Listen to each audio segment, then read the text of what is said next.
I know you can handle it. Those were the exact words of a returning customer, a nice guy who came in from far away with his 40-inch Samsung TV. Remember this short video from last year? It was this TV. We're finally getting a chance to hear the full story, guys. As you might expect, after hearing such confidence expressed in our services, the worst thing that can happen is disappointing a customer who has trusted you with their appliance's life. If you were the customer, how would you feel if I ended up telling you that I ruined your TV? Well, let me show you what I did to try to fix the problem and everything else after that. After cutting the TV's tummy open and moving my simple eyes to and fro over the PCBs of the display, a sharp panel, I could immediately tell that the half-screen problem was a result of moisture damage at this flex on board joint. Please allow me to point out here that the short video of last year went viral, prompting various comments, many of them being very surprising, and some of which I'll address in this video. Now, in response to certain comments, I need to explain something. This sort of moisture damage can only be fixed using two methods. 1. Machine bonding with ACF tapes. 2. Cuff soldering, also known as manual bonding. Now let me break down what each one entails. To use the first method, you obviously have to have an expensive bonding machine, or must borrow if a friend has one and you've mastered how to use it. I wish you well. Also, you must obtain those special anisotropic conductive film tapes that spoil if not used up quickly or stored properly. This of course isn't an option for DIY repairs or for technicians who don't handle a lot of cases. I must also not fail to mention that using a bonding machine requires taking the panel out of the backlight housing. As for the other option, cuff soldering, which I'd tend to go for given the requirement of this repair, that's another story. Check out this comment from that short video. It can't be done with a soldering iron. For those who still think solder cannot be used for this sort of repair, please watch the entire soldering process and keep watching till the end to see if this is a pointless repair as some have said. While you watch, try to discern why I'd rather use solder and not my bonding machine for this very problem.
At this point, I turned on the TV to see if it was a successful repair.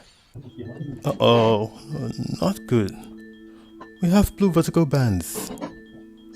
Some have asked if this happens a lot after soldering.